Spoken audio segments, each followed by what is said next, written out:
สนุกสุขสันต์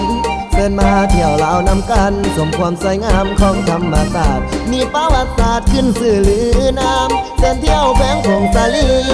เชิญเที่ยวแผงผงสาลีเบิ่งสาพันปีมีมายืนยาวเที่ยวชมทะเลหมอกขาวไปแอวเบาสาวส้นเผาผู้น้อยอาเดียนซื่นซอยลอยล่องน้ำมูเชิญมาเที่ยวหลวงพระบางเชิญมาเที่ยวหลวงพระบางผู้เฒ่าผู้นางแสนงามแท่นาวังเก่าสดสวยงามตาเที่ยวหลวงน้ำท่าแสนงามขนาดสมธรรมศาสตร์อากาศแจ่มใสไปเบิ่งไงหินเสียงขวางไปเบิ่งไงหินเสียงขวางให้เราคุณเจืองแต่ดึกดำบันหรือไปสมดอกอยู่บ้านสุดแสนสำราญทั้งแขวงบ่อแก้วได้มาเห็นแล้วงามแท้อีหลีสยามบุรีขี้สร้างสมเมืองชื่อลือกระเดืองสมแก้วหลักเมืองแขวงหัวพันลอดสมแขวงเวียงจันทร์เที่ยวเมืองวังเวียงสุดสวยงามเด่นแขวงไสสมบูรณ์เที่ยวสมภูเบียลมพัดเย็นเย็นแขวงอุดมไซเราสมป่าไม้น้ำกัดใสเย็นนาครหลวงทานหลวงงามเด่นไผได้มาเห็นบ่อยากห่างนี้ของดีๆมีไว้บ่ดีคำใส่เส้นได้ทุกทานไหวพระบาทพ้นสันมิ่งเข้า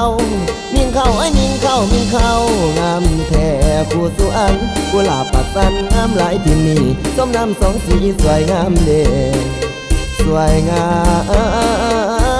มเด่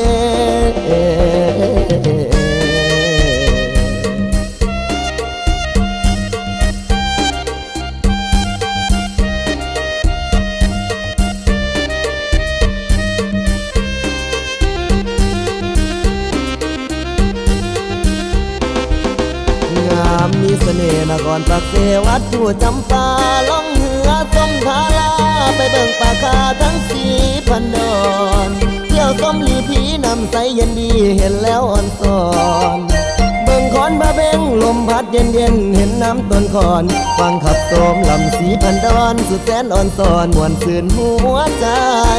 ไปเที่ยวนาปงกินเหล้าเมืองคงให้มันสุขสันต์ฟ้อนละวงสาละวันแล้วไปสวรรค์นาเขตลือสื่อเบิ่งไดโนเสาร์ไหวธาตุอิงหังงามชมเขาลือ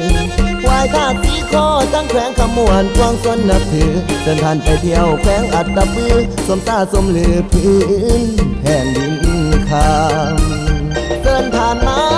ทั้งกำแขวงเสกองทั้งใกล้เบิ่งแน่เมืองลาวเฮาสวยงามแท้แท้แท้โอ้ยแท้เส้นมาแม่มวนอีหลีเมืองคนใจดีเศรษฐีหอยยิ้มบ่ป่าบ่ทิมหีดของแต่เข้าเส้นหน้าเที่ยวลาวเบิ่งเด้อทานเบิ่งเด้อ